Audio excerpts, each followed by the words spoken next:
Hello and welcome to the Choirosophy Podcast, a weekly podcast whose mission is multifaceted. Each week when you tune in, you will find episodes that question best practices, challenge music education dogma, facilitate conversations about touchy topics, demonstrate pedagogies, and conversations where colleagues learn from each other.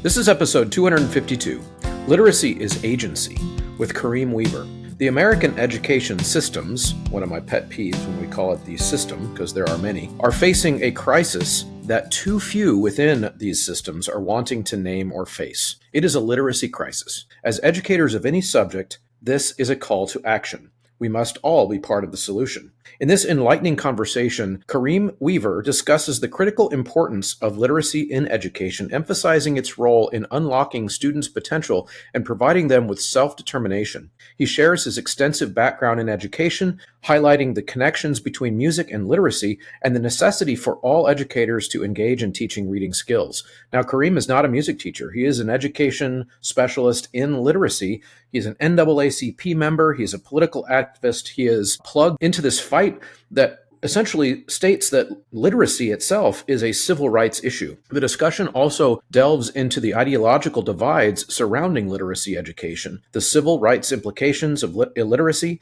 and the need for a unified approach from the whole school population to ensure that all students achieve excellence in reading. Also, there's a bonus portion which you don't want to miss when I get a chance to ask Kareem his thoughts about the trouble I got into online with some colleagues for sharing one of his tweets a few years back. So you're not going to want to miss this one. It's a great conversation, and I think one that should and could recalibrate some of your thoughts and ideas. And if it does, then I want to hear that conversation. Or you could disagree with us completely and think that we are missing the mark. Head over to the Choirosopher's Facebook page, of course, to weigh in on that, or you can fill out the newly improved and updated form on choirosophy.com for audience response. You can also head over to the Substack and respond to a variety of ideas there that you hear about on the show. So please be part of the conversation. Choir directors, music educators, show planners, you pour your heart into your music. Shouldn't your events get the same attention? That's where Ludus comes in. Sell tickets, promote your concerts, and fundraise with ease. Selling merchandise and concessions? Ludus Retail makes in-person sales effortless. Running choir camps or workshops? They have a classes feature that keeps registration simple, and when you need help, the live support team is ready to pop up with real answers from real people. The best part? It's completely free for organizations. Thousands of music programs already trust Ludus because great music deserves more than just a ticketing system. If you haven't already, I really think it's time for you to ditch the bulky sight reading books, the paper, all of the things that are already in the kids' folders in your classroom because it's not customizable to what they need in the moment. Sight Reading Factory allows this and so much more. And then the work we do in the classroom can be customized to what they need in the music and the repertoire they're learning, and it can be customized to their current learning level as a group. So use the Choirosophy checkout code, Choirosophy. When you check out, it'll give you a 10% discount every time you get a membership for yourself and for all of your students, which is really, really important so they can do this at home. I'm not sure how much, if anything, out there has not gone up in price since 2020, but I know one thing that hasn't, and that is the membership to the Patreon and to the Substack to support this show. The people who are signed up over there as paid subscribers, as my thank you to them, they can get things like t-shirts from the choirosophy.com shop.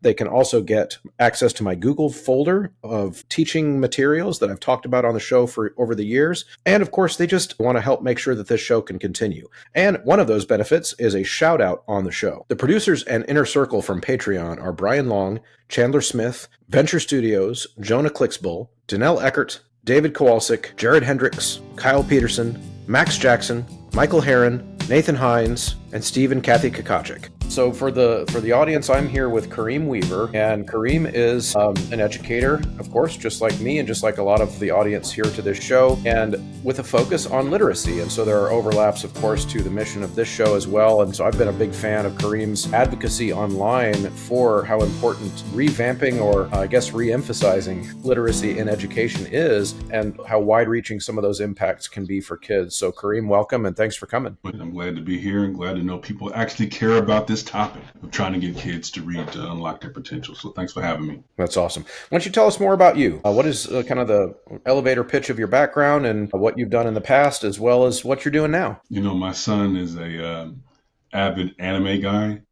Okay. And he would say, "What is your origin story, Dad?" I can hear him in my back. Let's see. So I was a longtime educator. I started out in the juvenile justice system in South Carolina. Well, actually, before then, I was working as this group called Students for the Children of Incarcerated Parents. So we worked with kids to provide them tutoring and support. I did some work in Atlanta public schools. But then I moved to South Carolina, and I was in the criminal justice system. Those places have schools. A lot of people don't know that. They actually have schools on campus. So I was there. I worked at and that was high school. And then I worked in a K-12 orphanage school in South Carolina as an admin and a critical care counselor. And what else did I do? I've done a bunch of stuff. So I eventually became a K-5 teacher. So I did high school, then K-12, then elementary school, and then some principal work and central office stuff. But all throughout, what I realized is the issue was the same. That the kids weren't reading. I ended up supporting leadership development. So I was the executive director of this program called New Leaders, and we developed people from Hawaii to Colorado, recruited them, trained them, commissioned them, put them into service to go make a difference for kids and turn around environments. I did that for about 5 or 6 years. And I was a nonprofit leader. Man, I've done a little bit of everything, man. But the through line throughout it all is how can we get our kids to read better, and what supports are necessary to make that happen consistently throughout the system and get them ready for college and career. So that's kind of my deal. Urban guy raised in the Oakland area of California, and I've seen all different demographics. I taught bilingual for a while, so I've done a little bit of this, a little bit of that. And like I say, there's a through line that we got to get our kids and our educators prepared to support them to learn how to read. That's great. That's awesome. That sounds like quite a life. You know what? Sometimes I sit back and I can appreciate it for what it is. At the time, it was ups and downs. So I have a proclivity for joining some of the most challenging environments. And that takes some tread off, man. That takes some tread off. But it's also a beautiful thing to see kids grow and to see educators grow in their practice, which is kind of the thing that I'm most proud of, is getting teachers in position to serve kids most effectively. So that's my world. This is kind of just still part of getting my audience into your background, because of course I'm a music educator. Most of my audience are music educators, and you're not a music guy, but there is a through line since you were mentioning the term through line in music education. Of course, the literacy aspects of what I do there's so much great research into the brain and what is going on in kids' brains when they read, but also when they read music too. There's a lot of things that are the same. And so a lot of my advocacy is trying to convince people that kids should be learning to read. Period. It doesn't matter what the language is. It doesn't matter what they're reading for. It doesn't matter, if it's reading so that they can become a scientist, or reading so they can become a musician, or reading but like every subject in school, reading is a big deal. And so in your experience, do you find that it's kind of strange to have to convince educators of that? And do you feel like that advocacy is part of your work? No, it's not strange. And yes, it's part of my work. Yeah. It's not strange because, as educators, we come in with all kinds of backgrounds. Some of us learn to read easily, it was no big deal. Others, it was like skin and bones, barely making it through. And so our default setting sometimes isn't necessarily what the kids are dealing with. And so there's going to take some professional development. There's going to take leadership. It takes support. It takes clarity. And so I don't begrudge people for needing information. One of the best lessons I've ever had myself and then been able to provide to others is a simulation. What's it like for a kid in this situation? What's it like whether you've got dyslexia or dysgraphia or something where you're processing information differently, whether it be sounds? Usually starts with sound. So you talked about the musical connection. We could we could break that down a little bit. Music is really the arrangement of sounds. Yep. Language is the same thing. And so the ability to attune to the nuances and distinctions in sound is the number one goal, the first thing towards being a good reader. If you can't process sound consistently and accurately, you're going to have trouble learning to read, especially when we start attaching letters and symbols to those sounds, etc. When you look at a kid, for example, who has dyslexia, usually there's some auditory processing that goes with it. That's the first thing I look for. So anyway, I don't begrudge people having to make the case. As teachers, you deserve that. You deserve, I would say that's the call for leadership. You have to be able to make the case for folks to help them understand things and understand why it's important, what it is and why it's important. So that's well, you had a second part of that question, man. I might have forgotten that, but I got caught up on the sound aspect of things. No, actually, you kind of got to the second part too, because I was trying to make that music connection. Because, like, why am I inviting? Somebody might be listening in my audience. Why did I invite this not music guy on? And I said, it is actually more related than people realize. You nailed it right on the head. It's absolutely Even the speech pattern that we use when we speak has a rhythm. That's right. That's exactly right. And Mm-hmm. so, okay, I'm so glad you brought this up. So I would also go into the performing arts too. So, some of the best teachers that have ever lived, I think of an individual who's a legend in the field of literacy. Her name is Marva Collins, and she would do these productions and things and have kids, Shakespearean plays and all this. Well, what she said was it wasn't just memorizing words. She needed to understand the rhythm of language and the rhythm of not just the entire composition, but the individual sections, i.e. words. You understand? And then to break it down so that kids could hear the cadence of language. That's why oral language development is so important. People say, well, wait a second. We're talking about the written word, not the oral word. Well, listen, there's not a big jump between music and the oral word and then what's on the page. Those in your audience who are hip hop heads, the acronym for rap is rhythmic American poetry. So it is a rhythm that you align to speech. Poetry of any sort is the same way. We just tend to put things into categories without seeing the through lines. And kids have to be able not just to crack the code, but to also understand the cadence and rhythm of language. If you're speaking German, there's a different rhythm and cadence than if you're speaking French. It's just different. Yep. Even though there may be some similarities in the text, or even French and Italian and Spanish and English, there may be similarities in the text. Those are romantic languages, but the cadence of it, the rhythm of it, the tonality of it, whether one is nasal or guttural or what have you, man, music is everywhere, man. And frankly, when I was I'm thinking fifth grade teacher, breaking down those walls between content areas was the number one goal that I had. So that means they're understanding physics just alongside of math, and Latin or language development just alongside of visual and performing arts and music, because there are things that translate. They're cognates, and you never know what's going to spark a kid or the hanger that they can then put their understanding on. So, for example, whether it's understanding that a word, let's see, it's a word for pulmonary in English. Well, in Spanish, they would say pulmones, right? And so that, but we say lungs usually in English, but we understand pulmonary, right? When you go to the doctor's office or what have you. And so, but there are cognates. There are things that translate from one to the next. Well, that's in most of these romantic languages. But then also, what's the cadence of that? What's the origin, the vertex in math? What's the origin of it? What's the root word of it?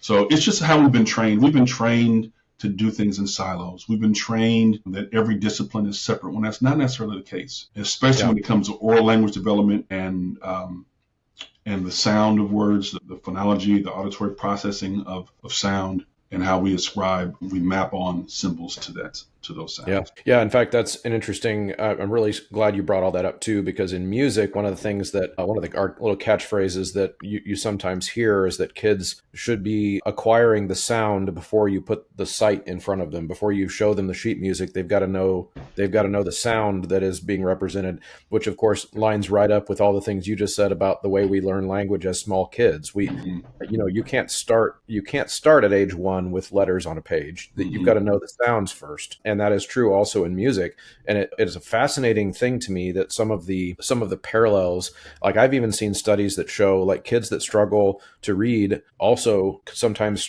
struggle to just keep a steady beat, like tap on their leg. There's actually a correlation between that, because what we're doing when we read is we're essentially arranging sound in time. Yes. In a way that makes sense for us. And I argue to my music colleagues sometimes that the brain benefit and the benefit of that transfer of skill from literacy in any language is enough to justify it being a core goal of a school program. Is that, like, if our kids aren't learning to read, whatever it is, then that's a problem, and that's where the advocacy jumps in. And I do see you, at least online, the online version of you, which of course I'm trying to get more of a sense of the real version of you here, Yeah. but I see the online version of you focused on that a lot, where it seems like you're having to make that argument that, hey, no, we need to be putting this idea front and center because there's a problem here. Is that a fair reading of you? That is absolutely, it's a fair reading. And I would say that folks who have a musical background, they tend to get this a little more, it makes more sense to them by their experience. You don't just give a kid, the equivalent of what we do in, like, let's say math or reading is we give you the sheet music first, and you don't touch the instrument until down the road. Like we don't do anything, but hey, here's the sheet music. Now you're going to be part of this group, and there's a performance, at the end of the year. That's what we do. We don't know how the kid, their ear. It's like my son. I'm not the most musically inclined person. I think he gets it from my brother. I'm sure he does. But he can pick up an instrument and he can go. Give him a week and, he is messing around with it and listening and tuning it up and all this type of stuff. Next thing you know, he's playing, right? Whether it's the bass or this or that. He's just that kid, right?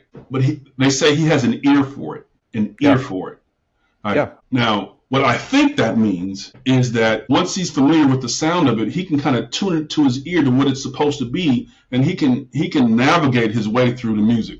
Now, give him some sheet music. He had to learn the sheet. He had to learn to read the sheet music. Like that is something that he's still working on that. He can play, but give him some sheet music and he's going to stumble around a little bit. And then finally, now he's starting to find his way. Going to his room right now, he's got all kind of stuff in there. Right now, it's very similar. So for our kids who are learning to read, what we often do is we say, here's some sheet music.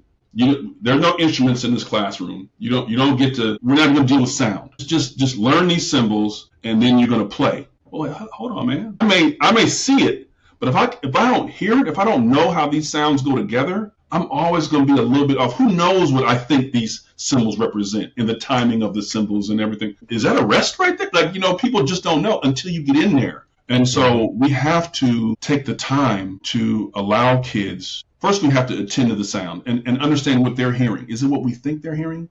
Right? Because this whole system of images represents something.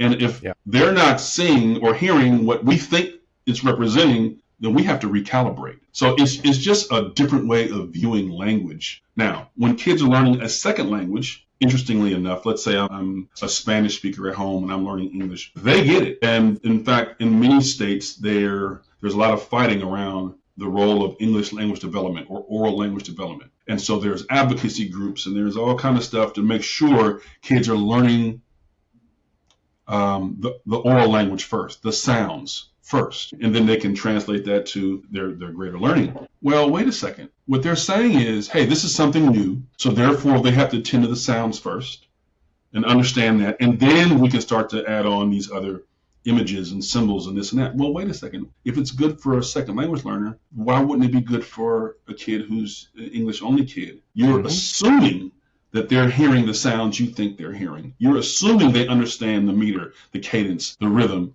We assume too much. All kids need to be able to crack the code, yes, but they first have to know what that code symbolizes, and what those images are supposed to mean, and what they're supposed to sound like, so that they can actually attend to the nuances of language. Absolutely. I love the connection that you made there, because to your son's playing and sheet music, and then sometimes what we do to kids in class when we teach reading ineffectively. Yeah.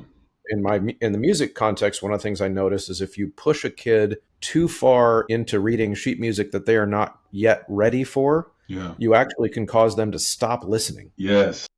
And give up, of course, but also I see that happened. My daughter was a struggling reader when she was a young kid too, in English as well. And you can actually teach kids to become worse readers in a certain way if you force them into reading things that they have not yet learned how to work out the sound of. And it's a really interesting phenomenon. And it sounds to me, and correct me if I'm wrong, I don't ever want to put words in your mouth during this conversation, but it sounds like you might be kind of a phonics guy. Is phonics a big deal for you? Look, I'm for whatever works. So phonics helps kids. So yes, phonics works. It is one method, but phonics, there's more to it than that. There's phonics, and then there's the phonology. There's the phonological processing. So I hear the sounds, and then now I've got these symbols. Now there's a code of how these sounds work together, right? That's the phonics and how these symbols work together. So sometimes we go to phonics, but we forget about the sounds of it.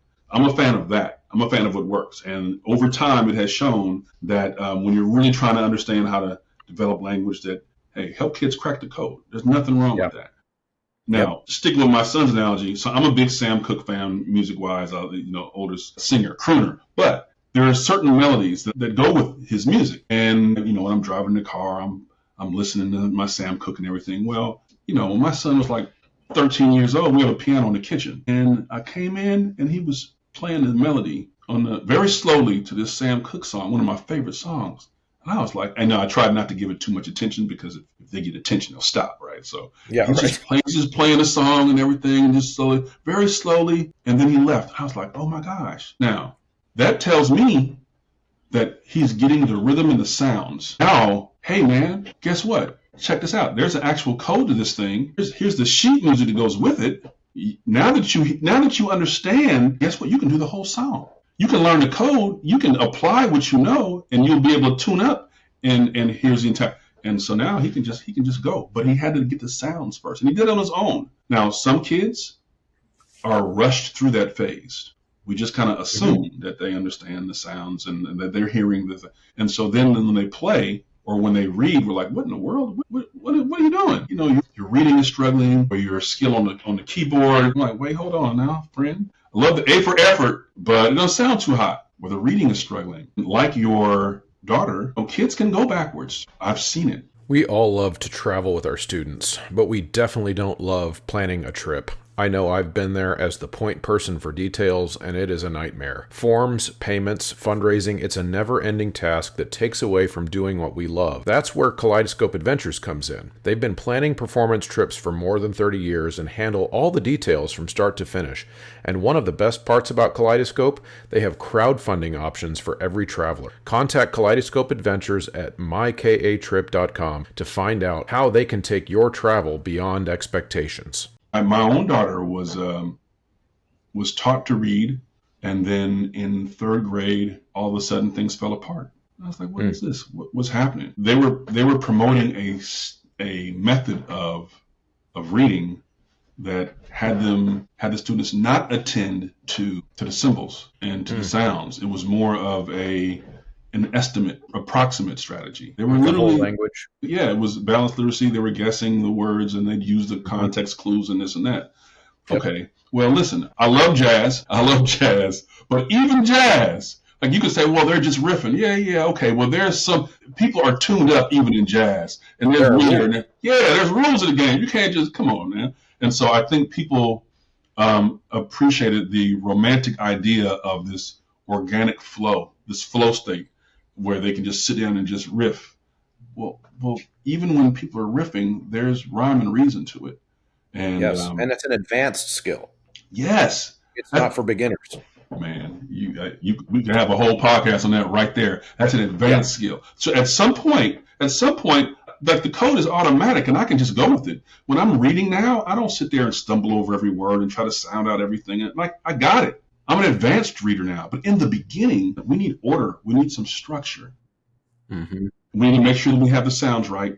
Then we can attach the symbols to those sounds and get a code together. Sure, we'll get our sheet music together, but there's a system I should be at least familiar with, so that when I sit down with 5 other bandmates, I'm not in one key and they're in another. The folks in the music world get that. Unfortunately, not everyone has that background. I was blessed or cursed to have a brother who's in the music, and so my eardrums were beaten to death as a kid, but I also learned a thing or two along the way. Yeah. Now, Kareem, I'm going to take us kind of in a slightly different direction, because I'm curious about what your experience is like in the world in the areas of advocacy and literacy that you deal in, because they're a little bit different than mine. and like pushback specifically. So like if you're making this argument, obviously you have to make the argument because some people don't agree, that maybe some people might not agree that literacy is that big of a deal. Maybe it's not that big of a crisis that literacy rates are dropping and a third of kids are reading below a proficient level and all those types of statistics we see. What are the types of reasons you might get for, hey, Kareem, stop whining about this? It's not that big of a deal. Why do the kids, I guess maybe what are some of those disagreements that you ever encounter? I'm curious. So I put them in two categories. There's one category for folks who they might just think that there's a different way of doing it. We just have honest professional differences. Maybe they learn to read a different way and therefore they just see it differently. And that's fine. So then it's a matter of research and showing what's most effective, what has the biggest impact over on the largest number of kids. Like that's more of I love that argument. That is a professional debate we can have. You say A, I say B. Let's look at the research, see what it says. Let's look at the data to see what the results are. Hey, great, no problem. Then there's the ideological stuff, and I just have no patience for that, man. I don't. So if you're telling me that you don't believe in phonics or structure and whatnot, you're just going to riff, and the kids are going to get it as they riff, and you're just guessing, or it's just a matter of ideology, I would say, and you heard something, and I struggle with that because the outcomes. Like that first group, I can show them the Department of Justice report, the prison report from 1993, where they talk about this very topic. And they're like, oh, snap, I didn't know that. Or I can show them schools, classrooms, districts, what have you, states who have applied those principles. Their classrooms are growing, the schools are growing, the test scores are going up, the kids are graduating.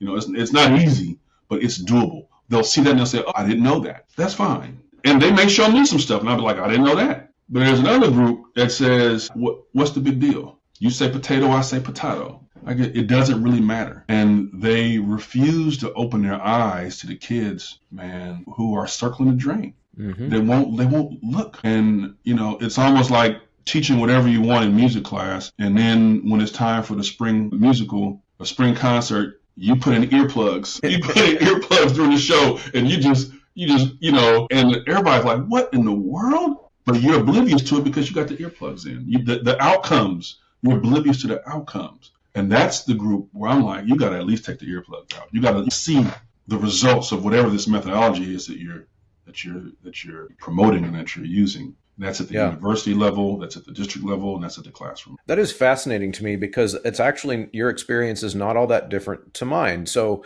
I want to share some of that with you and just get your reaction. So sure. I also see in my advocacy on this show, which is, we talk about everything on this show, but it is, literacy is a big part of what happens on the show, music literacy specifically, of course. And some of the pushback I get also falls into those two categories. Some just like hear the way I talk about how I teach my kids and how I advocate that we teach kids, and some will just say, I disagree, there's better ways to do that.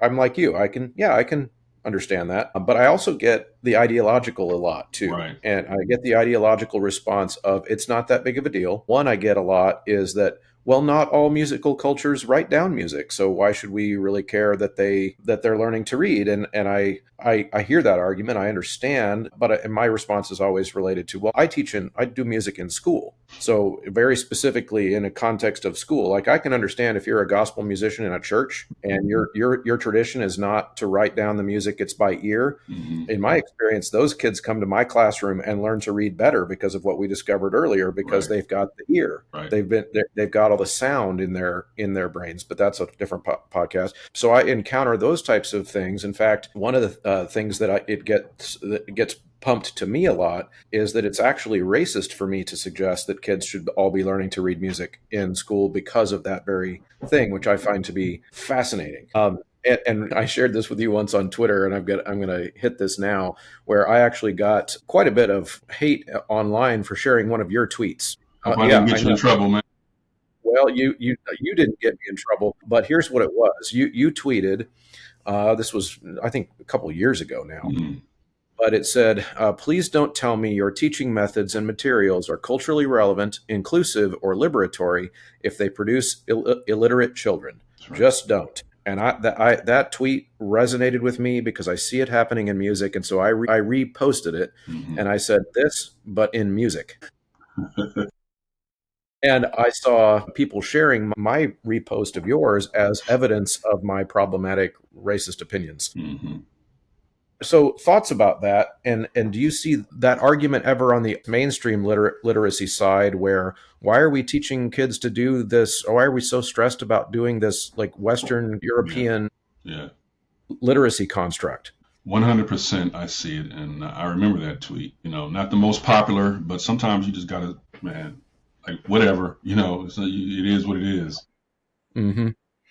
I've been told that that's a white supremacist mindset, having this expectation all kids learn to read. That's a white supremacist mindset. It is anti-liberation. Man, I've heard it all. And I'm looking at that and I'm saying, first of all, let's be very clear about this. Is this really an ideological belief you have, or is it just your attempt to paper over the fact that you don't believe all kids can, or you don't have the skill to get all kids to read? There you go. Don't play games now. Like if you don't know how to teach a kid to read, fine, but don't start making up and concocting these crazy theories, and aspersions simply because it covers up some skill gaps that you have as an instructor. Because we tend to do that, and that's across all ethnic groups, across male, female, you name it. Because all that stuff usually goes out the window once a person knows how to teach a child to read. And we can talk all day about, well, it's European this and white that, whatever. Okay, let me tell you something. And Marva Collins, I mentioned earlier, she specialized in getting children to learn to read, and she did it using Shakespeare and Thoreau and like classical American literature. She was not white supremacist. She gave people the skill and the agency to then go to the library and read whatever the heck they wanted to. Mm-hmm. There's this religious or cultural holiday called Kwanzaa. It's been in the African American community for years. It's right around the New Year. It's like the first fruits. Well, second principle is something we call in Swahili kujichagulia, which basically is self-determination. So the ability to determine your own course and not have other people define your identity, your purpose, or your calling. Now, it's agency. You can't have agency in the 21st century if you're illiterate. You're depending on other people for everything that you need. In fact, I have a cousin who he was in prison for like 23 years, a long time. He said, man, when you're in prison and you're illiterate, the cuffs are tighter because people are just talking over your head. He said it makes the cuffs tighter. There is nothing more, man, it's backwards with the best of intentions, but you're denying people access to the language, to the coin of the realm by not giving them what they need. You can put any label you want to on it. If you want to say racist or sexist or classist or whatever the label is, put it on that, because that is a choice that people are making. If people just have certain beliefs that we can unpack and discuss and come to an agreement, understanding, professional dialogue and debate, that's supposed to happen in any field.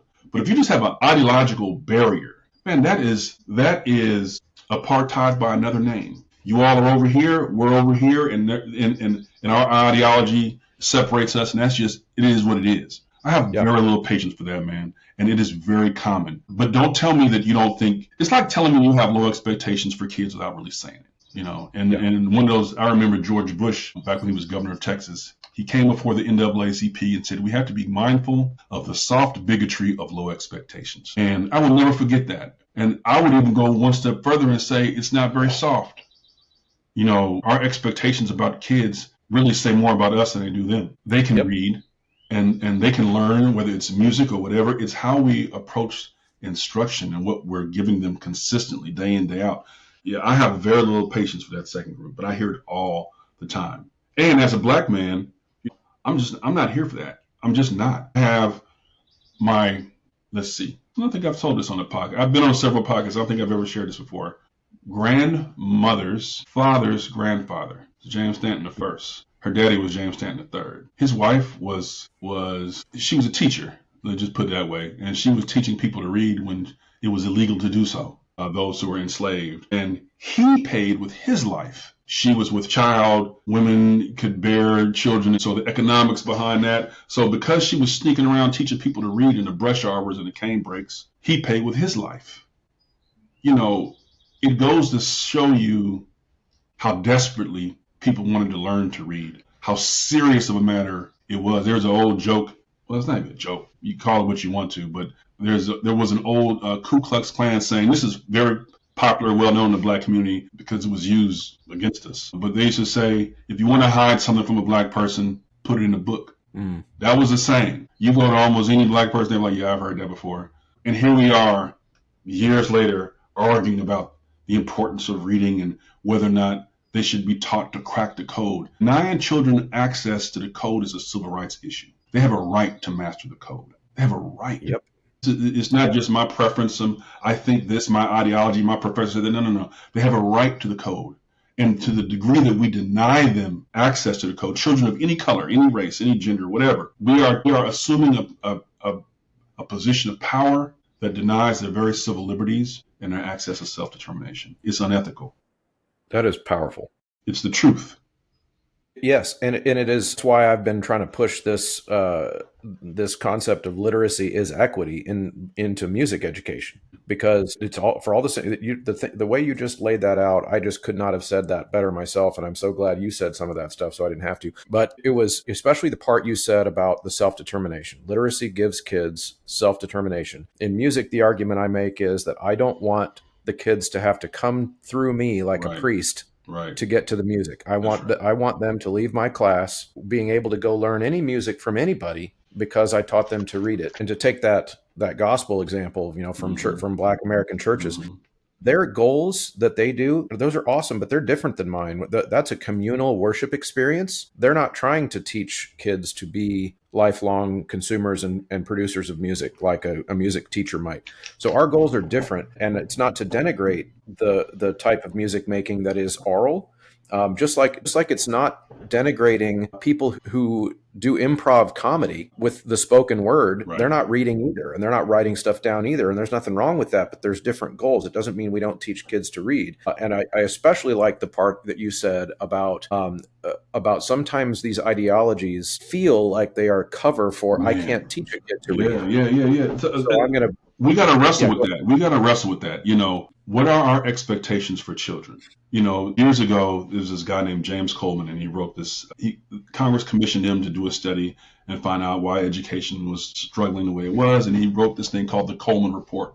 And basically, what he said is that what we do doesn't really make a difference. Most of their learning is preset. The conditions at home, the poverty, the race, all these things that go on, and that we have a very small part to play. Okay, so put the Coleman Report there. And so from that, a lot of this, woe is me, the fate is already sealed, we don't have so much impact.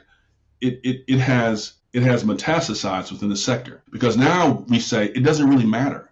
You're arguing for something that I don't believe in, and it doesn't really matter anyway, because kids are going to learn according to their background, their parents, their community, and whatever. That's one way of thinking about it. And it has come down since the Coleman Report, and we have really adhered to that as a sector and as a society. But then you have folks who say, wait a second, hold on. Wait a second. I get their issues. I get their issues. I understand. However, explain to me how enslaved Americans, enslaved Africans who were in America had the greatest, when they were freed, after the Civil War, had the greatest growth in terms of literacy rates this country has ever known.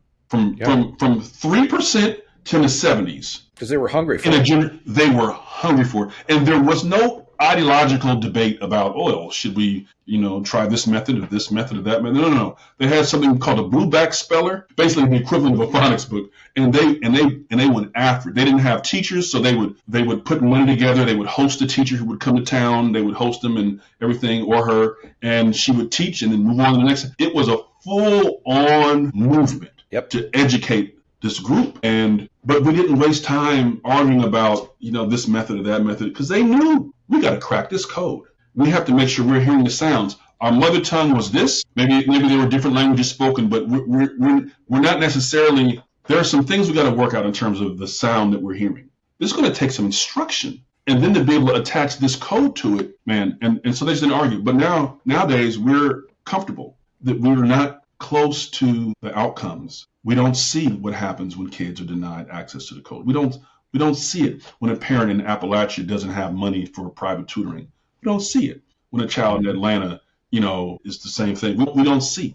And so we can have our luxury beliefs Yep. about what works and what doesn't work. And we have these, elite conversations. But man, the faces at the bottom of the well are screaming and desperate for people to actually move the needle and give them access to the code. Help us make sense of what we're hearing, put it in an organized way, present it, do it consistently. And I'll tell you, I will never forget, I went to a district in Delaware. They went from the lowest in reading in the state to the highest in fourth grade reading in a span of about 6 years. Seaford, phenomenal. It took about 40 people. And I will never forget, the question was, how did they do that? It was because everybody was hands on deck. I saw PE teachers with jump ropes in the closet having kids on the gym floor doing sounds. I saw music teachers with 15 kids in the class with instruments set up to go, and they started off with sounds. Mm-hmm. It was an all hands on deck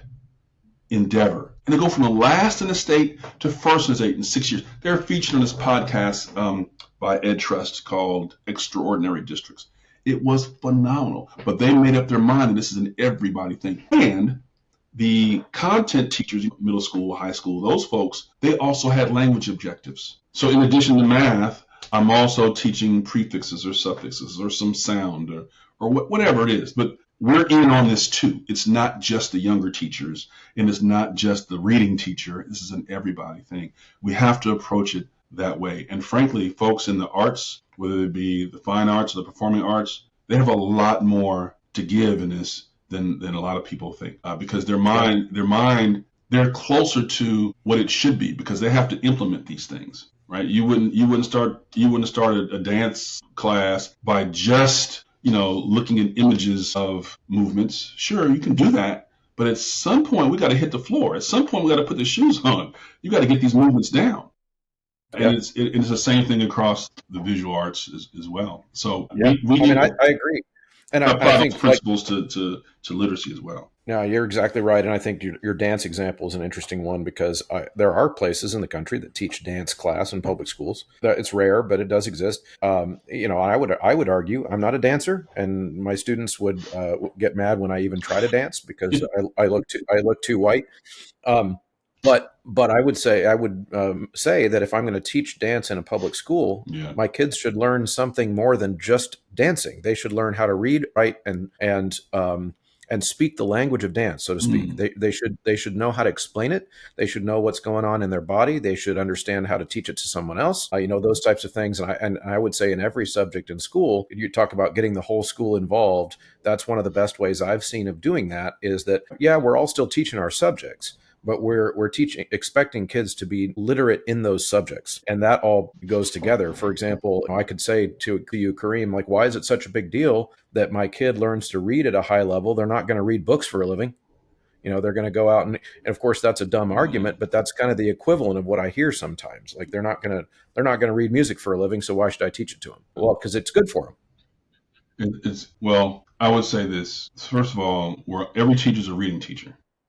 Mm-hmm. And that is a mindset that is just not common, but it needs to be. I was only able to do well at the high school level as a principal when I was able to get staff to understand this. So yes, you teach biology or you teach dance or you teach whatever you teach. We're all reading teachers. And I'm not saying that you have to do somebody else's job. That was a debate, which was, well, I have to do 2 jobs now. I have to teach math and reading, or I have to teach music and reading. Do I get double the salary? I understand that. And that's not what I'm saying. What I'm saying is, in your content area, you have a goal, you have a lesson. Well, you can have a language objective in that goal. You can say, let's say I'm teaching music 1, right? Well, guess what? When we're reading this music or when we're looking at the terms, the terminology, there's a language objective. It could be an oral language objective. It could be a written language objective, but I have to develop my language skills or the skills of the kids. Otherwise, I'm operating in a silo and our kids just can't afford it. We've been doing that for far too long. I actually want to go back to something you mentioned earlier. You talked about equity, and I'm probably, and I mean no disrespect to you or anyone else, I'm probably the only person out there like in this space. I have issues with equity. I understand it. I want kids to get access to the resources they need to be successful. So that's usually the common, and that's fine. I don't have a problem with that. But where I struggle is the standard. We have to make sure that the standard is excellence. And oftentimes when we talk about equity, we do it in terms of an achievement gap, which usually is, here's the difference between the white kids and the black kids, the proficiency rates and the whatever. That's usually the thing in schools is the gap. I got news for people. They can't have an achievement gap if there's very little achievement. And if white kids are reading at 60%, I got news for you. That means 2 out of 5 kids aren't reading. That's not achievement. That's a struggle. We have lost sight of the goal, which is that all kids. Like if you got 5 kids, which 2 of those kids are you okay with not learning how to read? Which 2? Pick. Is it the youngest, the oldest, the big one, the little, like which one? Like it's almost, things have become so normal to us. And this isn't about, like we have got to question some assumptions. If I'm a parent and I got 5 kids, I want every last one of those kids to be safe. I want every one of those kids to be able to read. I'm not leaving anybody in the mall. Like we're all coming home together, all 5. If you come home with 4 and there's one kid missing, hey, go back and go get the one that you left behind. We're not doing that. We need them all here. And so the standard has to be excellence. What we fail to realize sometimes is that equity is kind of like unity or these abstract concepts. Unity it's a good principle. It's a principle, but it's neither good nor bad. It's a relative term. It matters what you're unifying about. Bank robbers have unity. You know what I'm saying? Like they're gang members. They're unified. It doesn't make it good. It's just a condition, right? What are we tying it to? And it's the same thing in education. Like we have equity, but what's the standard? What is it being tied to? You see what I'm saying? It's got to be tied to excellence for all. Zero kids learning to read would be equity. Exactly. And we all be happy with that. You know what I'm saying? And that's an easy fix because that costs no money. Right. Sure. And I think, no, that's a powerful point, Kareem. I think that's really important. And the way I think of it too is that it's an irony. I see that distinction you just made as an irony because some of the folks, the ideological opponents that you and I seem to both run into, that would say that focusing on literacy is a white supremacist concept or whatever. And then you made the powerful observation earlier that sometimes that's a mask for poor pedagogy. That's right. And I would say that the irony then that I see is that where in this country do we tend to see the most lack of support for better pedagogy in the schools, and what skin color tends to live there? That's right. It's the kids who can least afford it. The kids who don't have resources, parents don't have money. Usually they're minority kids.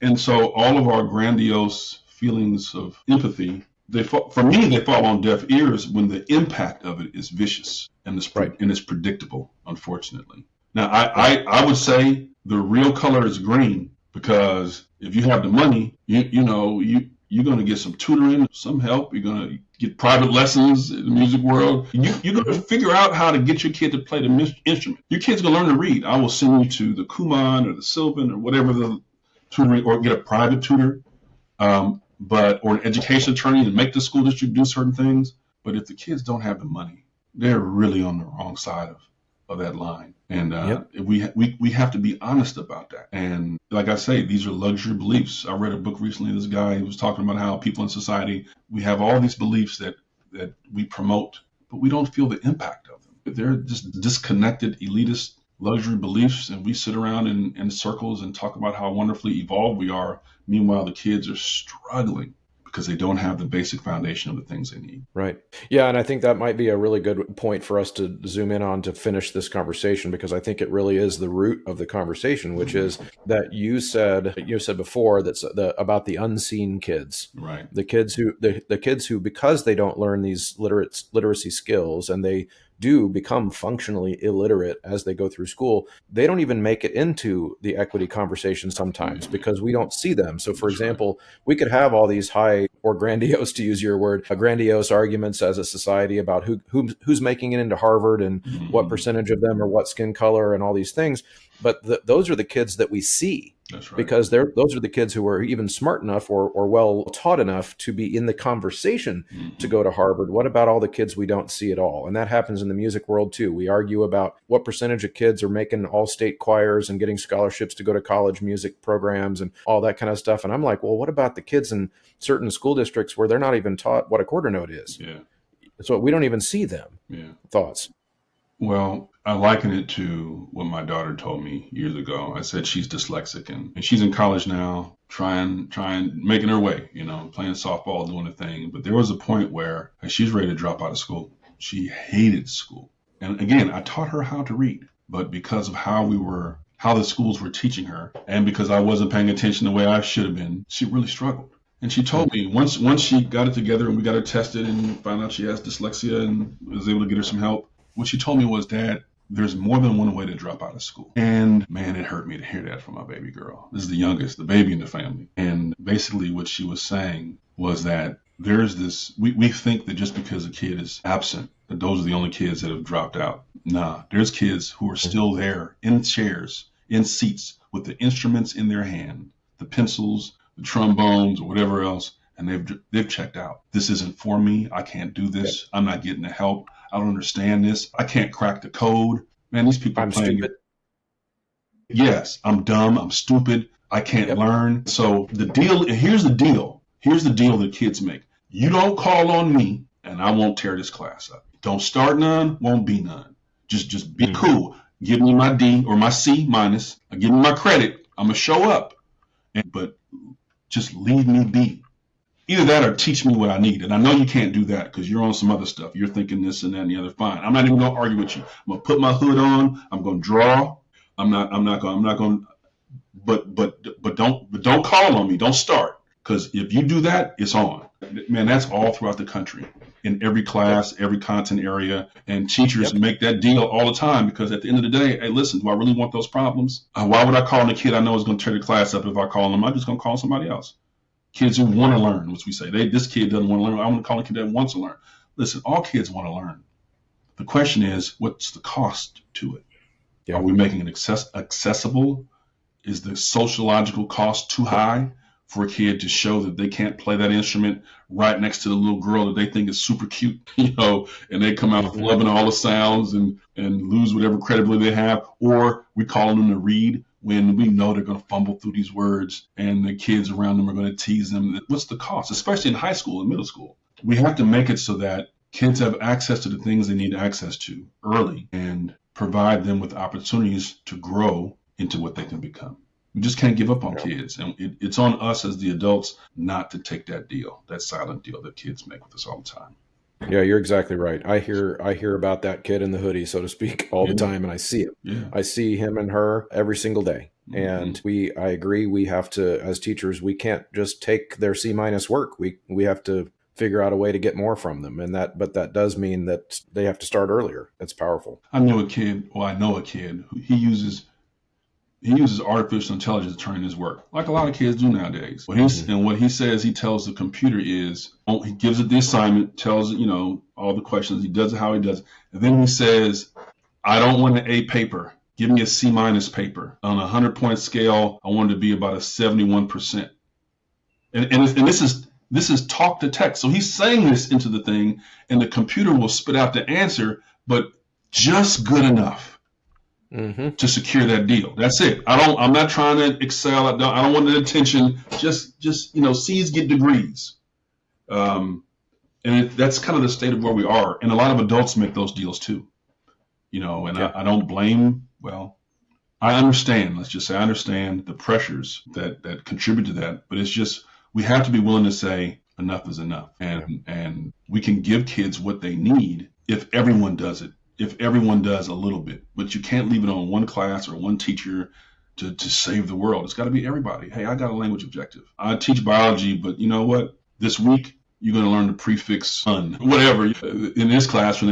We're going to do oral language development. In addition to Patrick Henry, Spirit of 76, U.S. history class, you can do an oral presentation, or we're going to do some oral stuff. You're going to do this and that, and you're going to work with a group. And in the next 2 weeks, you're going to do X. So for the next 2 weeks, these are our oral language development goals. So if everyone has something around language, whether it's the written or spoken language, then we can actually get where we need to go. But it has to be all hands on deck. Yeah, that's awesome. Well said, Kareem. Thank you so much for this awesome conversation. I've learned a lot, and I think that we might be fellow travelers in this mission, and I appreciate your insights. Likewise, man. I appreciate you for having me. I hope something was said that the guests, the listeners can appreciate. hopefully use. I think so. So thank you. Thanks for having me. That's great. Thank you so much for sticking around to the end of the conversation. If you are still hearing my voice, that means you're one of the MVPs, one of the diehards, one of the real ones, as the kids say.